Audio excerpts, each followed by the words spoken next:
Oh my god.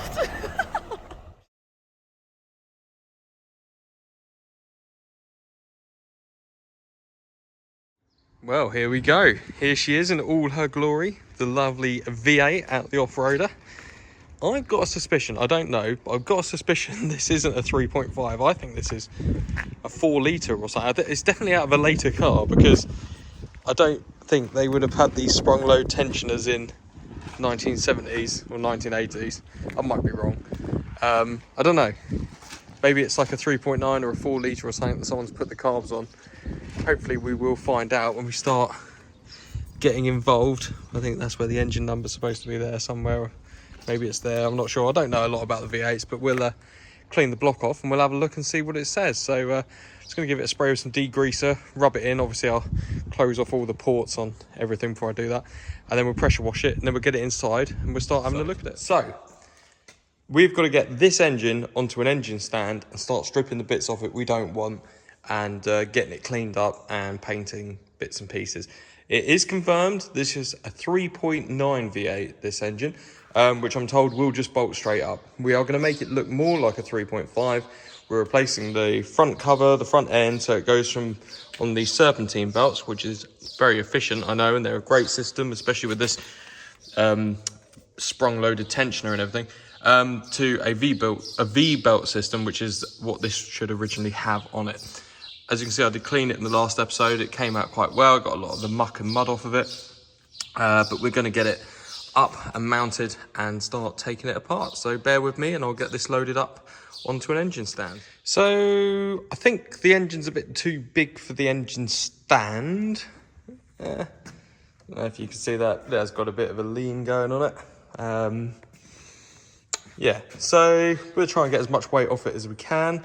We bolted it off 4 points, used original bolts for the bell housing, that's a Capri 2.8 cylinder head bolt on that and that.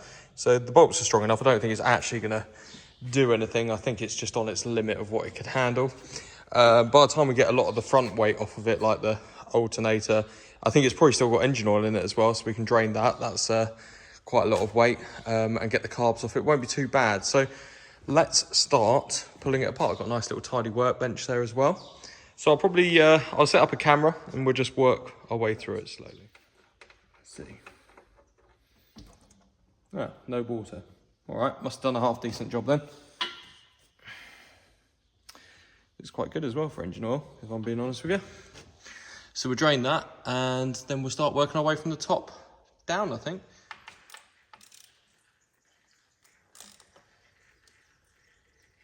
So easy. I'm going to be so sad to lose this, but it just doesn't look correct for the engine.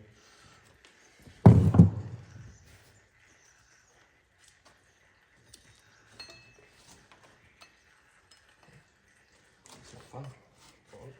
Oh.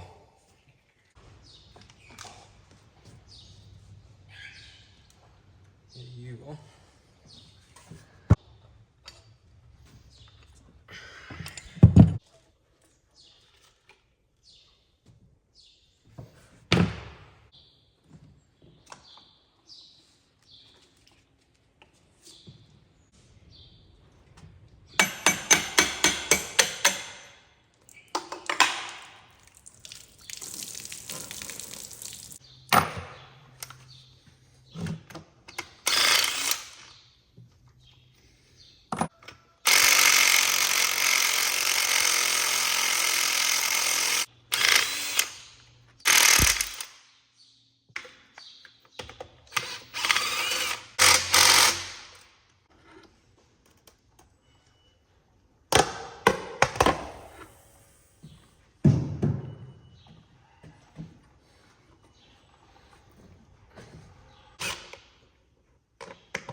Some idiot with an engine crane. Fuck that. Nice. Very nice. I mean, I've seen inside a lot of engines, and I'll be honest, that is very nice. Here you are.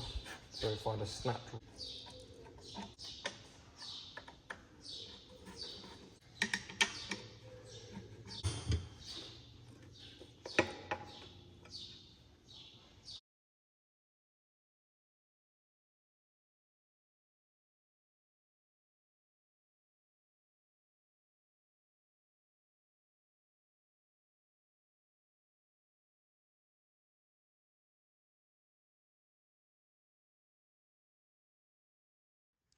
Right, so I'm not sure where we left off. I've been doing little bits and pieces in the background at work, so I've kind of made a lot of progress. I'm not sure where I filmed last. So here it is currently. As you can see, the block is all back to bare aluminium. The sump is off. There's a little bit of dirt there actually I missed, but there we go. Got a new inlet valley gasket in. That's done. The inlet manifold, now I gave up cleaning it. I spent ages trying to clean this. It didn't want to come up, basically, unless I went and got it vapor blast or something, but I really haven't got the time to be doing that. So I took it to the paint shop and I got them to thoroughly degrease it, and they've painted it so it looks really nice. Obviously I stripped it all down, all new bits and pieces on it. Anything that could be new is new gaskets for the SUs, etc, etc. Now, I've been and seen Mr. Tim Hammond and had a lovely day with him yesterday. I'll show you what we have picked up from him. Nice little treasure trove. My pockets are now empty and so is my wallet. So we've got, what have we got here? We've got a Suffix A water pump, a standard cast manifold, the missing elbow, a 3.5 V8 radiator, an LT95 bell housing that hasn't been cut, but it's absolutely disgusting. What else have we got? There's a front timing cover and there's a shroud. What's in there? That's all just V-belt stuff, because obviously we're converting it from V-belt to we're converting it from serpentine belt to V-belt. So I just need to check. He wasn't sure and I'm not sure either whether this timing cover is the same on this as it is on the one over there, because I don't really want to change it, but I will do if I have to, because obviously I want to go to a V-belt setup. Also, I seem to have become a local Land Rover specialist now, as you can see. Just a lot of Land Rovers in here. I've taken the sump off that engine. That's all painted over there. And got some lovely vapor blasted Suffix rocker covers there, which will be going on in a minute. But first things first, I'm going to start rebuilding this. I need to get that pulley off. So I'm going to go fire the compressor up and see if I can buzz that stupid pulley off. Right, so let's go over here. Let's trip over that. Pulley is off. That was a complete, yeah, wasn't fun to take off, let's put it that way. Right, so some differences. Let's get you off. That front cover is not going to work with the early pulley system. Well, I mean, it probably can. I mean, you could probably, wherever that, where's the old pump? So this is the pump that came on it, a 3.9. So you could probably put the V-belt pulley on that and bolt it onto that and it'd be fine. This is an early one. Let's put you there. So that's the 3.9 and that's the early one.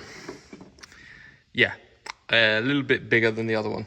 And then this is the front timing cover that we've got, which takes all the bits and pieces. There you go, you see all the adjustable brackets and all that gubbins and stuff, and what's that? That's the crank, the timing marks and all that sort of stuff. So yeah, basically you can't bolt this pump, which is the same as that, but it's just got a longer nose. You can't bolt that onto that. So we need to change the whole front cover. I'll show you. Here, let's take you on here. So if I was to line that up,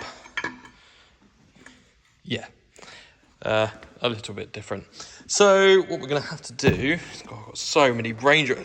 I mean, there is so much here of Range Rover. I mean, all of this is Range Rover. All those two boxes there, all down there, all under here.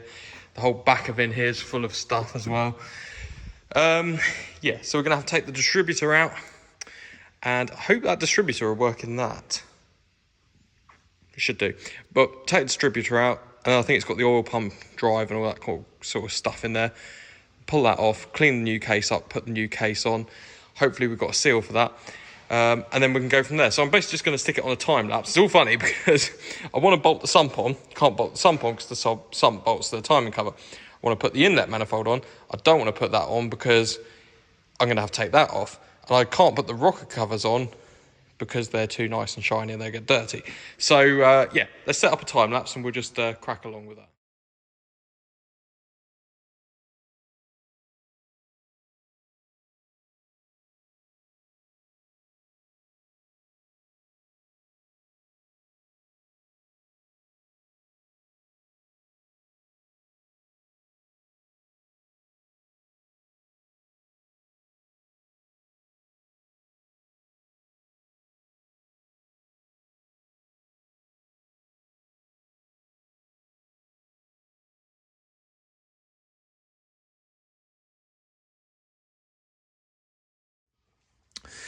Welcome to chaos. So there is an issue, but I do believe we're going to be able to get around it. This cover, I believe this engine is actually off of a really, really late Range Rover or like a Discovery 2 maybe, I don't know. But this is completely different to this. Now this one will bolt onto that. That's fine. We're missing parts. We need to buy more parts again. So obviously this cheap V8 swap is now becoming a expensive V8 swap. Now, the first difference you will notice is turn this over and lose all those bolts, just like that. That's your oil pump. So the crankshaft turns this, which, you know, creates oil pressure, and then that's where the oil filter goes. Now on this one, let's have a look. That is not the case. It does not have an oil pump there. What it uses is the distributor, this little bugger here, is spun off of the cam here. Now a rod comes and connects to the bottom of the distributor, runs down here, through here, into here. I'm trying to turn this over, sorry. Now that rod comes down here and has a gear on it, which turns this gear.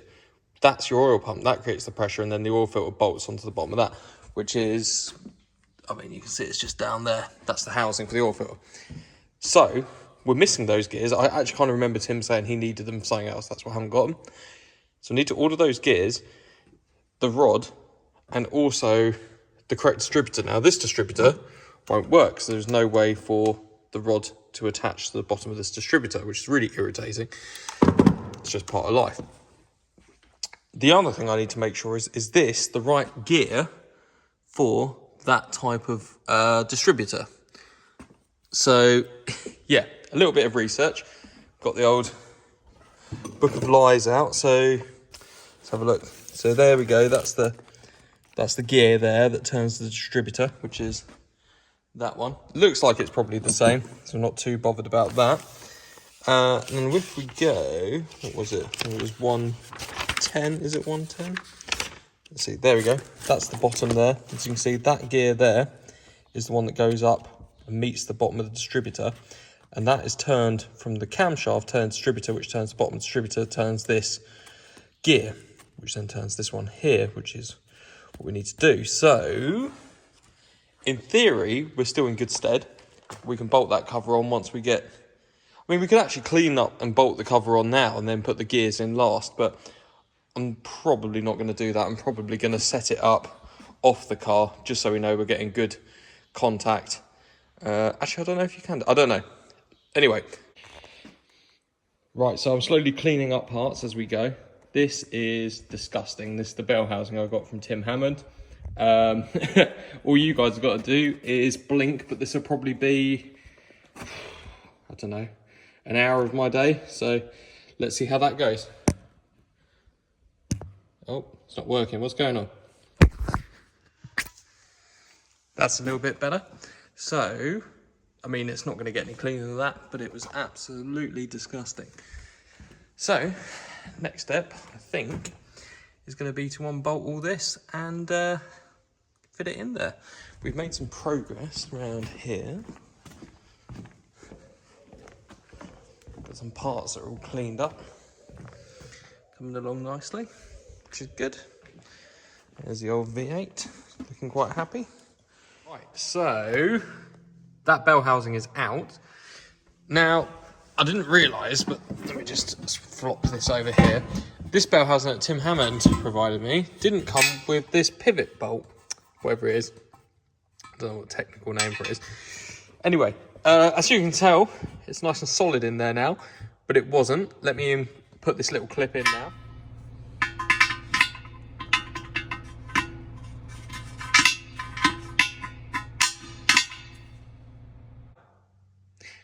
Right, and as you can see there, that I had to drift it out of the old bell housing, but this one was just flopping around in. No idea why.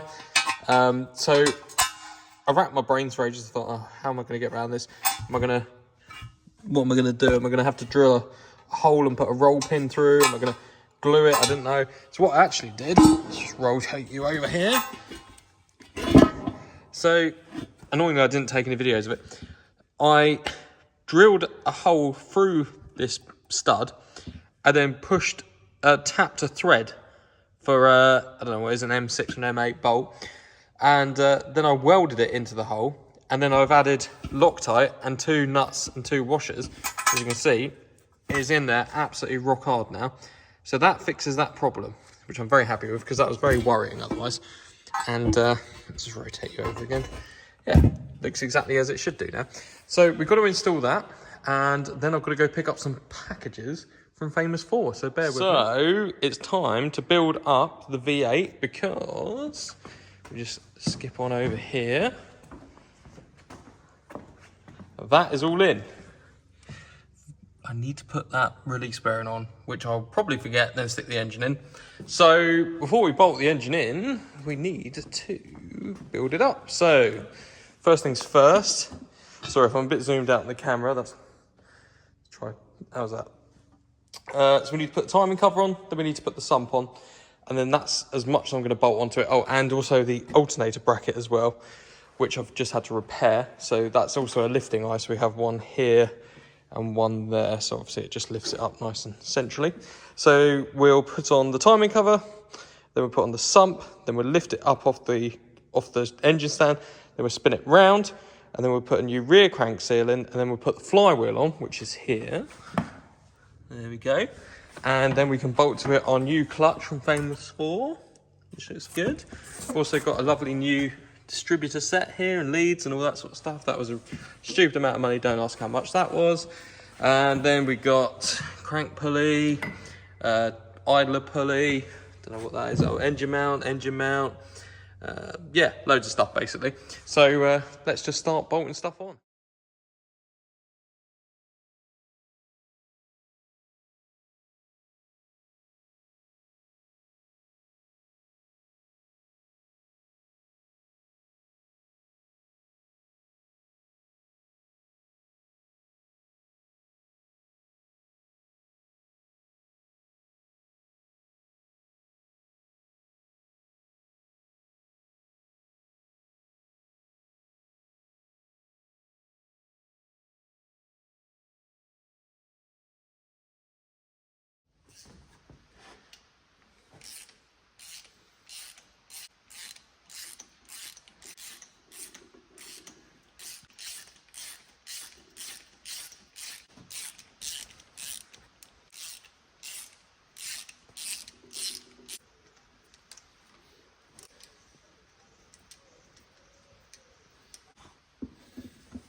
Joining me on the underside of the engine. So I want to replace that seal. It looked like it was leaking, and I know they do leak, and it's a big job if it's leaking again.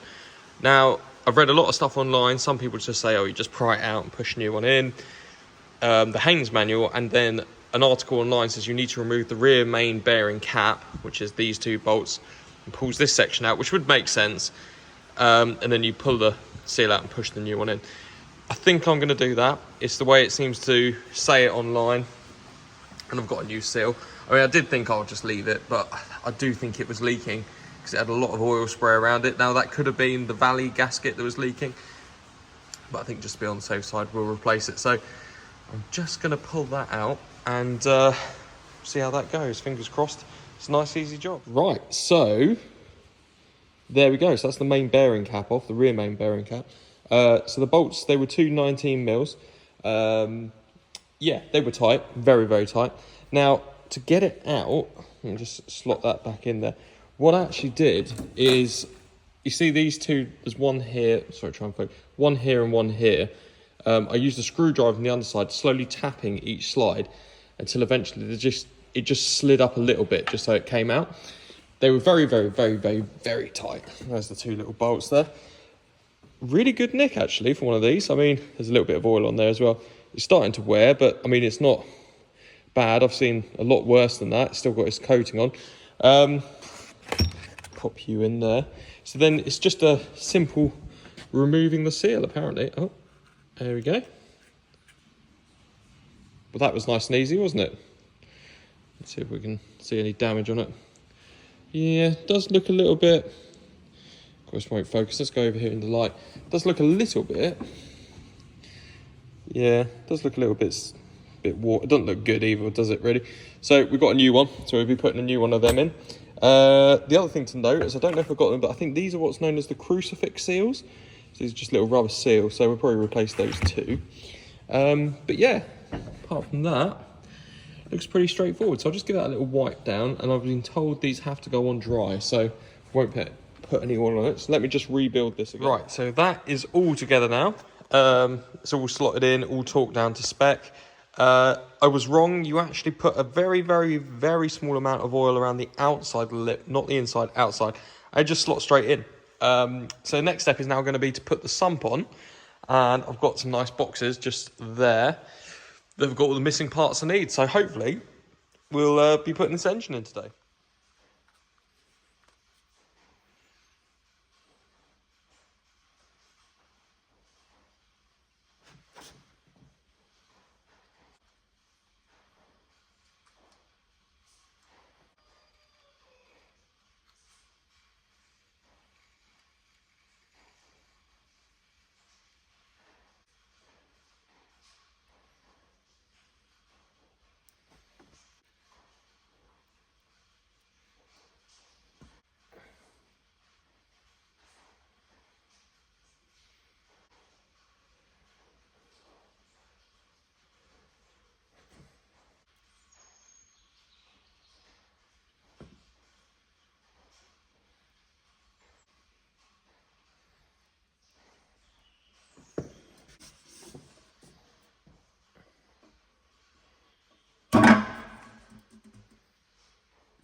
Right, so we're now at the point where we can start installing the pump gears and the distributor. So here's our new pump gears, 70 odd quid later. So we've got that one there that's driven off the distributor, that one that is driven off of that. There's the gasket, and you see there, packing the pump with housing with petroleum jelly. It says somewhere on here, I don't know where it is, something about no other grease will do or something, I don't know. Anyway, so we got some of that. So yeah, we're going to install that, and then we can put the cover on it, and then we can put the distributor in it, then we put the HT leads on it, then we can put the alternator mounting bracket, this thing here, which I've repaired. Look at that amazing bit of welding there. That was that had been cut off previously, so we can mount that because that's actually an engine lifting point there. And then we put the flywheel, the clutch, and then time for it to go in. So let's put this together then.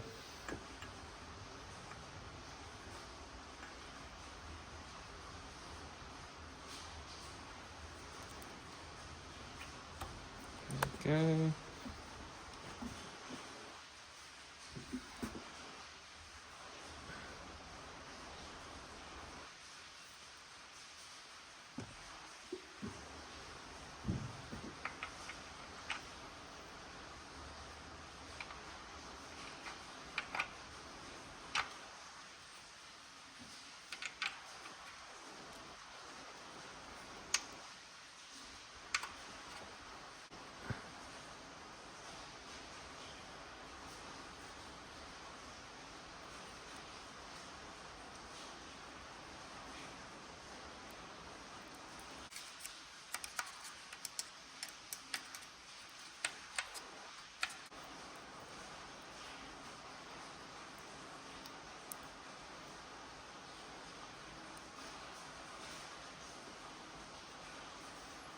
Right, sorry, camera died.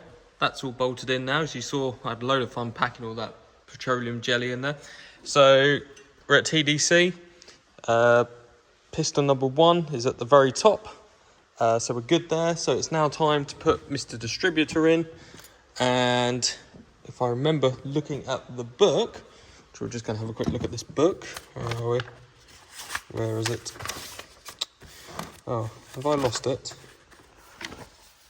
I've lost it, haven't I? Womp womp.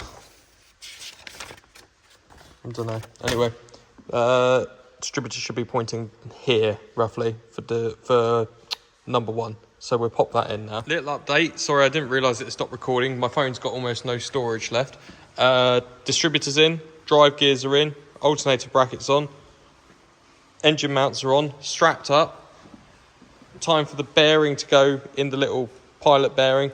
Flywheel, clutch, and then time to go in. Clutch pipes on. As you can see, I've drilled that hole finally. Boom, that's done. Let's get on.